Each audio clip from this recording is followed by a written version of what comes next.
Hello बच्चों, board आवा YouTube channel में आप सभी बच्चों का स्वागत है।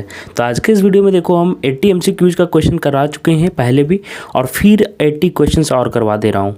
एग्ज़ाम में बहुत इंपॉर्टेंट है, करके जाना। इसके अलावा साइंस का मैंने मॉडल पेपर जो सॉल्यूशन करवाया है 2023 के लिए, उसको ज़रूर देख लेना। मैंने बहुत ही अच्छे तरीके से उसको करवाया है, और अभी 80 क्वेश्चंस करवा दे रहा हूँ। मोस्ट एक्सपेक्टेड क्वेश्चन से एग्जाम में आएंगे।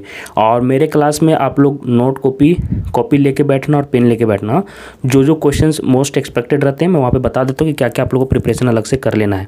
तो चलिए बिना देर किए सीधे स्टार्ट करते हैं। जो लोग फर्स्ट बार चैनल से जुड़े हुए हो, चैनल सब्सक्राइब जरूर कर लेना। तो चलिए हम लोग सीधे अपने क्वेश्चंस की तरफ बढ़ते हैं। देखिए तो क्वेश्चन शुरू हो जाता है, और इसी तरह के क्वेश्चंस आपके एग्जाम में आएंगे। प्रकाश की किरणें गमन करती है, तो याद रखिए एक पाइपॉल आप लोग को एग्जाम्पल दिया हुआ था किताब में, तो सीधी रेखा में गमन करती है। परावर्तन के नियम लागू होते हैं, सभी परावर्तक पृष्ठों पर लागू होते हैं। याद रखिएगा परावर्तन के नियम लागू होते हैं, ये क्वेश्चन आता है और गलती हो जाता है, तो याद रखिएगा सभी परावर्तक पृष्ठों पर ये मतलब कि लागू होता है। आगे देखिए, किसी गोलीय दर्पण की फोकस दूरी उसकी वक्रता त्रिज्या की आधी होती है। पिछले वाले वीडियो में 80 एमसीक्यूज वाले में ये अच्छे से करवा चुका हूँ, ठीक है। और 20 अगर सेंटीमीटर अगर वक्रता त्रिज्या है तो फोकस दूरी क्या होगी, इसका आधा होगा, 10 सेंटीमीटर का आंसर हो जाएगा। देख रहे हो किस तरह के क्वेश्चन आए हुए थे।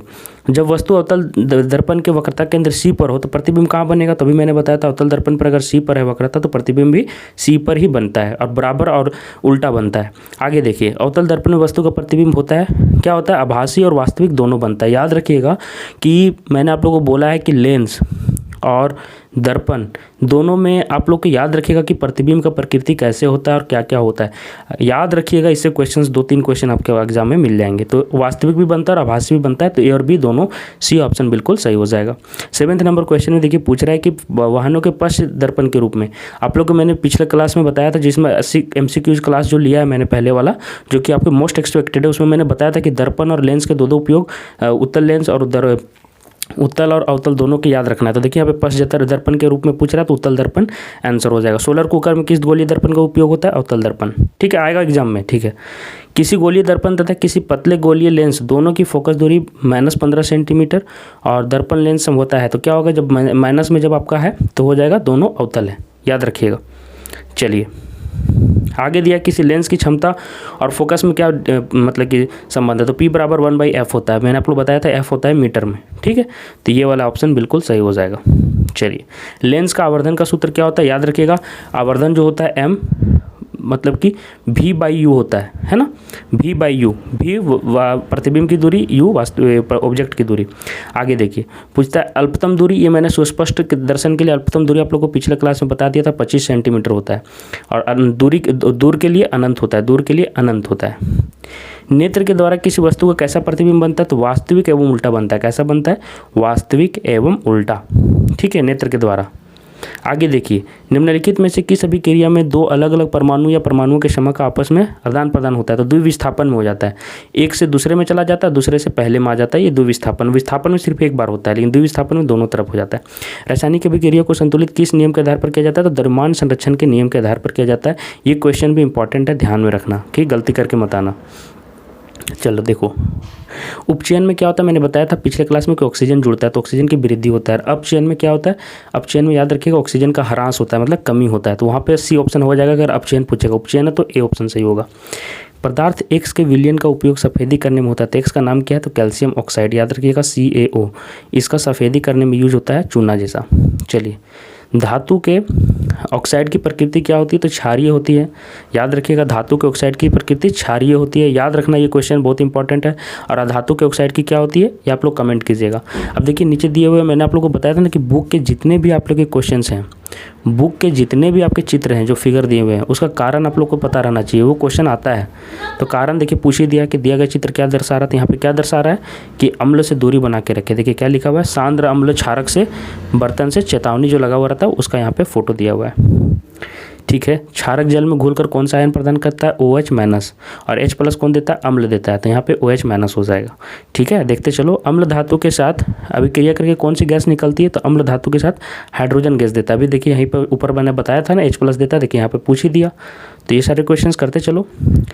क्लोर क्षार प्रक्रम के किस पदार्थ का निर्माण होता है? तो सोडियम हाइड्रोक्साइड का निर्माण होता है क्लोर क्षार, इसका मतलब यही होता है। एक पदार्थ जो जल में घुलनशील है, स्वाद में कड़वा है और स्पर्श पर साबुन की तरह है, तो क्या हो जाएगा? वो क्षार कहलाता है। क्षारक नहीं, याद रखिएगा क्षार। उसकी प्रकृति क्या है? पदार्थ क्या है? क्षार हो जाएगा। अच्छा, पीएच मान वाले अम्लीय वर्षा का पीएच मान क्या होगा? तो याद रखिएगा पीएच मान वाले वर्षा का अम्लीय वर्षा कहेंगे। किस पीएच मान वाले को? 5 वाले, ठीक है। याद रखिएगा, 7 में तो न्यूट्रल होता है, 6 वाला याद नहीं रखिएगा। 5 वाले को बोला जाता है अम्लीय वर्षा, ये याद रखना, ठीक है। कंफ्यूज हो जाओगे एग्जाम में।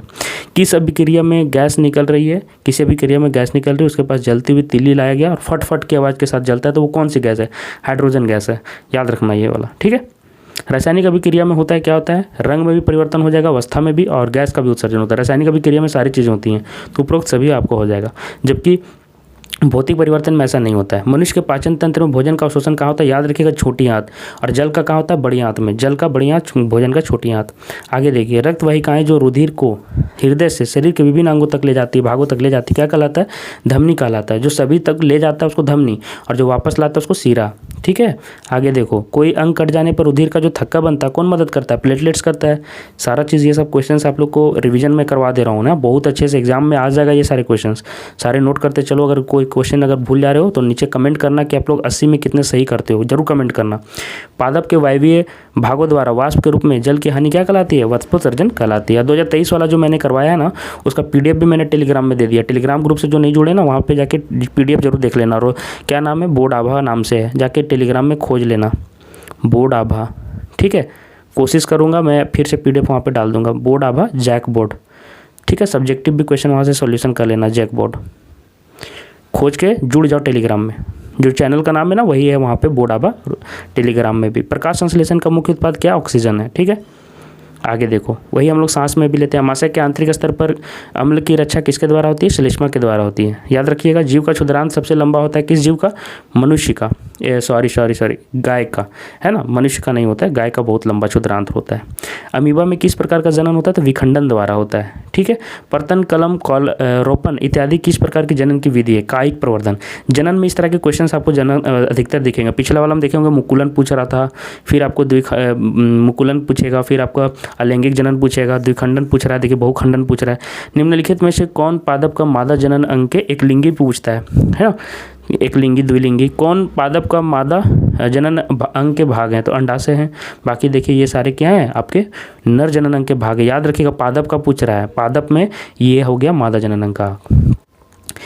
कौन सा लैंगिक संचरण के द्वारा फैलने वाला रोग है? तो याद रखिएगा गोनोरिया। गोनोरिया जो होता है ना, लैंगिक संचरण रोग है, ठीक है, बाकी नहीं है।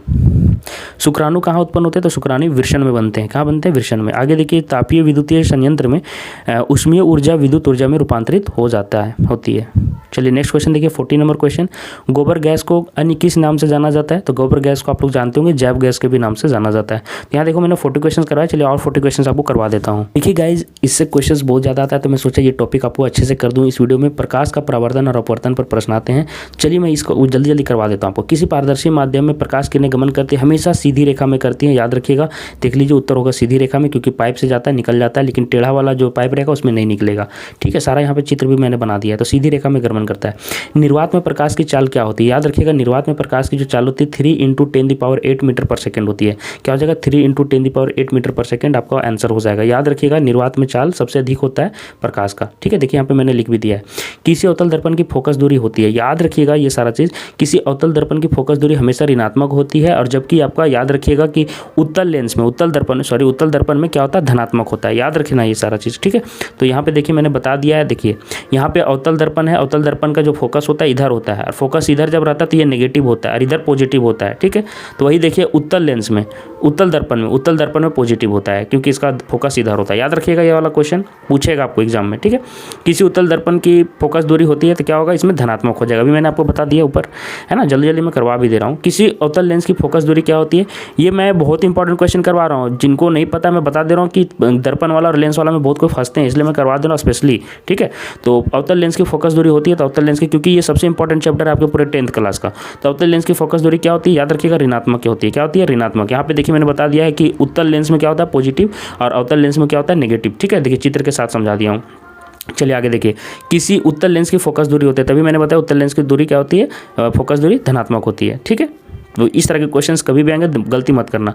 वास्तविक प्रतिबिंब का आवर्धन होता है, याद रखिएगा, वास्तविक प्रतिबिंब का आवर्धन होता है ऋणात्मक। क्या होता है? उल्टा प्रतिबिंब बनता है तो उसका आवर्धन क्या होता है? ऋणात्मक होता है। ठीक है, याद रखिएगा, वास्तविक प्रतिबिंब का बात कर रहे हैं। आभासी एवं सीधा प्रतिबिंब, आभासी और सीधा प्रतिबिंब का आवर्धन क्या होता है? धनात्मक होता है। आभासी और सीधा प्रतिबिंब का क्या होता है? धनात्मक। ठीक है, याद रखिएगा। चलिए, नई कातीय चिन्ह परिपाटी के अनुसार मुख्य अक्ष के लंबवत तथा ऊपर की ओर जो वाई अक्ष के अनुदिश मापे जाने वाली दूरियां हो जाती है, क्या होती है? धनात्मक। जो ऊपर जो वाई एक्सिस के सीधा ऊपर जो जाता है ना, उसको धनात्मक बोलते हैं, जो नीचे जाता है उसको ऋणात्मक बोलते हैं। ठीक, क्या हो जाएगा इसका आंसर? धनात्मक हो जाएगा। देख लीजिए, धनात्मक है ना, ऊपर धनात्मक हो जाता है और नीचे ऋणात्मक। ठीक है, याद रखिएगा। ठीक है, मुख्य अक्ष के ऊपर जाएंगे तो धनात्मक। देखिए, वाई अक्ष के हम नीचे जा रहे हैं, माइनस वाई की तरफ जा रहे हैं, माइनस वाई इधर होता है, तो क्या हो जाएगा? ऋणात्मक हो जाएगा, यह वाला सी ऑप्शन। ठीक है, तो देखिए ऋणात्मक आंसर दिया हुआ है। ठीक है, चलिए और क्वेश्चन आपको दिखा देता हूँ। ठीक है, अब एक्स एक्सिस के प्लस की तरफ जाओगे तो उधर पॉजिटिव हो जाएगा, याद रखिए पॉजिटिव। देखिए मैं क्या बता रहा हूँ, ये हो गया एक्स एक्सिस और ये हो गया वाई एक्सिस। अगर हम इधर जाएंगे तो पॉजिटिव होगा, ध्यान रखिएगा, एक्स एक्सिस की तरफ, और एक्स एक्सिस के इधर उल्टा जाएंगे तो इधर नेगेटिव हो जाएगा। ठीक है, याद रखिएगा, ये प्लस एक्स है और ये माइनस एक्स होता है इधर। इधर इस तरह से प्लस वाई ऊपर होता है, नीचे माइनस वाई होता है, वही चीज़ पूछ रहा है और कुछ कर नहीं रहा है। प्लस वाई के अनुदिश अगर हम जाएंगे तो पॉजिटिव हो जाएगा। ठीक है, अब देखिए उल्टा पूछ रहा है माइनस वाई की एक्स की तरफ, तो माइनस एक्स की तरफ इधर जाएंगे तो क्या हो जाएगा? नेगेटिव हो जाएगा, तो ऋणात्मक आंसर हो जाएगा। माइनस एक्स पूछेगा तो माइनस याद रखना, प्लस एक्स पूछेगा तो धनात्मक होगा, माइनस वाई पूछेगा तो माइनस होगा, प्लस वाई पूछेगा तो प्लस होगा। दंत विशेषज्ञ मरीजों के दांतों को बड़ा करके देखने के लिए कौन सा दर्पण का उपयोग करते हैं? याद रखिएगा कि अवतल दर्पण बड़ा करता है प्रतिबिंब को। प्रतिबिंब क्या करता है? वस्तु के प्रतिबिंब को बड़ा बनाता है, और उत्तल दर्पण छोटा बनाता है। तो हमको दांत देखना है तो दांत तो बड़ा करके देखना है ना जी, तो दांत को बड़ा करके देखेंगे तो क्या यूज़ करेंगे? अवतल दर्पण का यूज़ करेंगे। और छोटा दर्पण का यूज होता है उत्तल दर्पण में, तो इसको किस में यूज करते हैं? गाड़ी के पश्च दर्पण के रूप में, ताकि पीछे का सारा चीज़ दिखे, तो ये छोटा करके हमको दिखाता है। तो याद रखना दोनों में अंतर क्या है। ठीक है, चलो अगला क्वेश्चन देखिए, सौर भट्टियों में सूर्य के प्रकाश को केंद्रित करने के लिए किस बड़े दर्पण का उपयोग किया जाता है? तो देखिए उत्तल दर्पण रहता है तो सारे प्रकाश की किरणें को एक जगह समेट लेता है, तो यहाँ गर्म हो जाता है, तो क्या हो जाएगा? अवतल दर्पण हो जाएगा। तो अब इस तरह के क्वेश्चन गलत मत करके आना एग्जाम में। देखिए, टॉर्च, सर्च लाइट, वाहनों के अग्रदीप में प्रकाश समांतर किरण पुंज प्राप्त करने के लिए किस दर्पण का प्रयोग करते हैं? तो अवतल दर्पण का, ताकि सारा का सारा प्रकाश जो है हमारा सीधा निकले, है ना। ऐसा करके टॉर्च रहता है, आप लोग देखे होंगे, बीच में यहाँ पे लाइट रहता है, वही मैंने यहाँ पे चित्र बना दिया है आप लोग के रफ समझने के लिए। शेविंग दर्पण के रूप में, शेविंग के रूप में किस दर्पण का प्रयोग करेंगे? तो अवतल दर्पण, क्योंकि हमें बड़ा करके देखना है। अभी मैंने आप लोग को बताया था, बड़ा करके जब देखना रहता है तो किसका उपयोग करते हैं? अवतल दर्पण का। छोटा करके देखना रहता है तो उत्तल दर्पण का। वाहनों के पश्च दर्पणों के रूप में किस दर्पण का प्रयोग किया जाता है? ये मैंने आप लोग को बता दिया है, उत्तल दर्पण। ये क्वेश्चन बहुत इंपॉर्टेंट था, तो ये सारा टॉपिक मैंने करवा दिया है इस वीडियो में। ठीक है, तो लगभग 20 क्वेश्चन और मैंने यहाँ पे करवा दिया, और चलिए 20 क्वेश्चन और करवा देता हूँ आपको।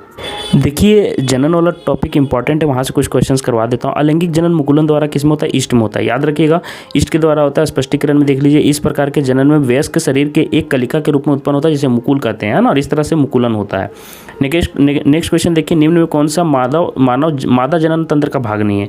तो कौन नहीं है? देखिए, अंडाशय, गर्भाशय और डिंब वाहिनी, ये तीनों जो है ना, ये मादा जनन अंग का भाग है। तो ये क्या हो जाएगा? शुक्रवाहिका यहाँ पे हो जाएगा, मादा नर जनन तंत्र का भाग है।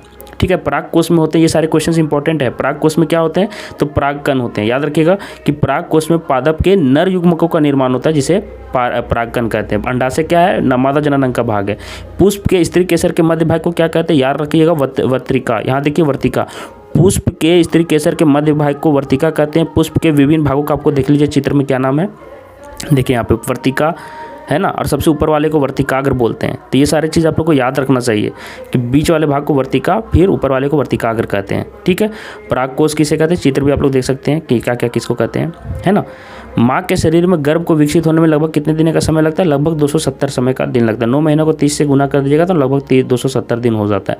ठीक है, तो ये भी याद रख सकते हैं आप लोग।